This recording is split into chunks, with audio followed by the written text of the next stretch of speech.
Hey, good morning, guys. Up and Adam. That's right. It's Monday, June 1st. Time to get up and going. So, what are we going to talk about today?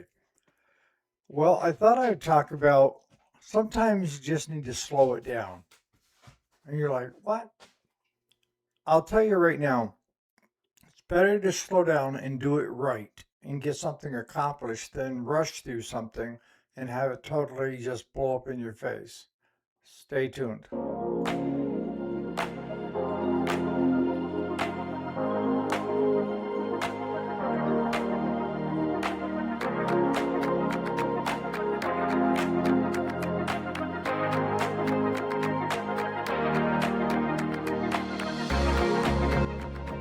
Alrighty, welcome back to the channel. My name is Eric. If you didn't already know it, yes, this is the weekday, Monday through Friday. Today is Monday, June 1st of 2026. So what am I talking about when I say you need sometimes to slow down? That I find that if I'm rushing, I'm missing stuff. And the amount of energy expelled throughout the day of rushing equates to less work getting accomplished had I just slowed the pace down and focused on one machine at a time. Case in point, yesterday I finally decided I would work on the dreaded firewood pile. When I say pile, we have a roadway between one meadow and the other meadow in behind me. And this spring, early before the leaves started coming on, I started taking and dropping trees, and they laid across that roadway so that we couldn't get over to that meadow if we wanted to hay it. And I've been putting this off for some time. And the last time I tried it, I tried bulling into it, and the tractor, we had issues with that. I mean, it was just a cluster, you know what. So yesterday I decided, you know what, I'm going to start this project. I'm going to start early. I'm going to take my time and I'm going to see it through. And by doing just that, I was able to get most of the logs up onto the landing, the roadway cleared so we can get through. I've got, I don't know, 8 or 10 more logs that I've got laying on the side of the road of the skidway. And let me tell you what I'm using for equipment. I've got a mini excavator with a thumb, and then I've got a tractor with what we call a skidding winch on the back. It's a PTO driven cabled winch. So I would take and get the trees into position with the mini, then hook onto, I mean, these are pretty good sized trees. Hook onto them. Some of them we've had to cut them in half to get them up the hill. But the tractor that I'm using is a 55 horse, four-wheel drive, and she's a workhorse. So if I can get the tractor moving, I can move it. And that's what we did. We spent till around 2 o'clock yesterday, and the roadway is now open. And I got some firewood blocked up, but the key that I wanted to do was to get it up the hill and into an area that we've got that's cleared out to put the trees full length in there. Okay.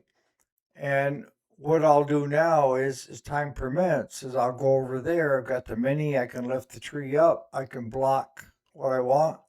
And we were also looking, Claude helped for a while yesterday. We were also looking at some of the cherries that are 22, 24 inches in diameter at the butt, of maybe saving some logs as well. And that would probably pay for my whole year's firewood, right? So we're going to do that. I'm going to scale them up to where it starts to narrow, cut it off there.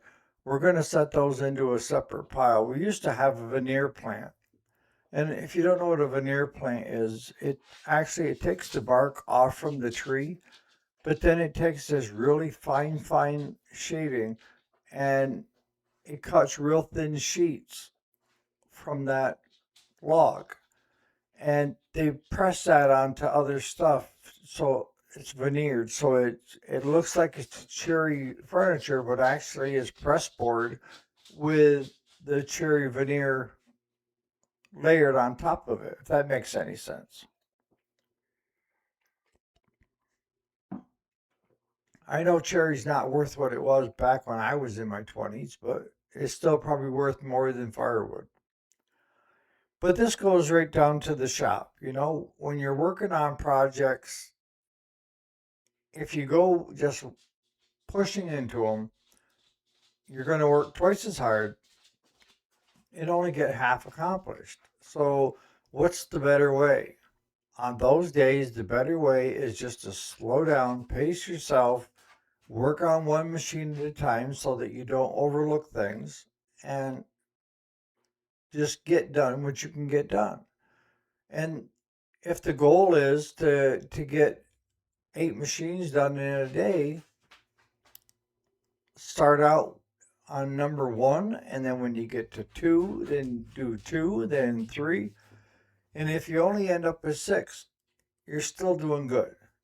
You've got six accomplished, because I've seen days where we get to rushing and we may end up with eight out the door, but then we start thinking, okay, I forgot this and this and this when we're overlooking each other's work. So to me, it's better to slow your ass down and do a great job every time than get into a hurry and overlook things that are obvious, that should have been obvious if you were paying attention. That's the easiest way I can explain it. That's anything in life.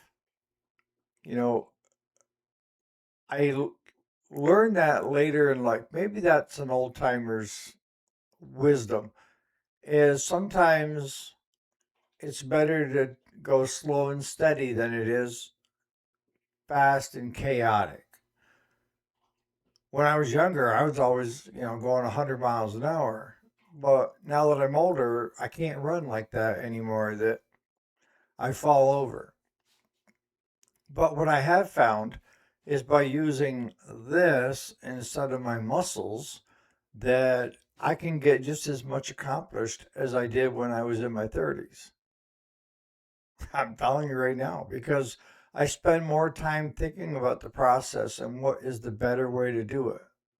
Where back then, I just bowled into it, hoped for the best, and went on. So, you guys in the comments, you find that to be the case as well? That you guys go slow and steady, or do you go 100 miles an hour? I'm assuming you younger guys that are watching the channel probably go 100 miles an hour. But most of us here on the channel are a tad bit older and maybe a little bit more wisdom, maybe not. And we've figured out what works and what doesn't work. See, that's the greatest thing about getting older, is you have more experiences to draw from. So you've already chalked up the 9 out of 10 things that will not work. You've already done it, and probably done it a couple times. So now you're learning that you can't do that way, right? But no, I've seen Claude get to rushing too, on carburetors for tractors, and do a tear down 3 different times before getting it right. And it's because he's pushing himself. If he slowed it down, and I would assume he'd have it done the first time instead of 3 more times on top of that, right? And I'm guilty of that as well. I'm not perfect, not even close. And I learn from my mistakes most often. That's, I guess, my biggest trait, my best trait is problem solving and learning how to identify when you screw up and how you screwed up so you don't do it again. That's my forte, I guess. But I still screw up, but I still learn from it. Running a repair shop or running any business is very much the same. If you decide you're just going to go 100 miles an hour, I can guarantee you right now you're going to overlook a lot of things, and you're going to have a lot of redos. And that's the worst thing you want. I'm not saying that you're never going to have a redo because you are. What I am telling you is that we need to minimize that number so as it doesn't hurt the reputation of the shop, of your business. If you have a customer that has an issue and you take care of it, they're going to be happy the first time, right? But then if they call you back up and they're still having the same problem and you have to redo it the second time, now they're irate. You see the difference? So we don't even want to have one redo. Is it going to happen? Yes. So just chalk it up to it happens to the best of us. Learn and move on.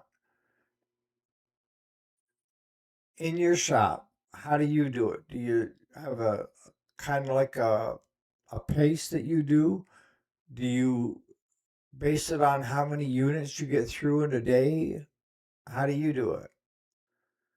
We used to. Now I kind of have the attitude of I want it done and I want it done right. And if that means we're only going to get one machine out today, then that's it for today.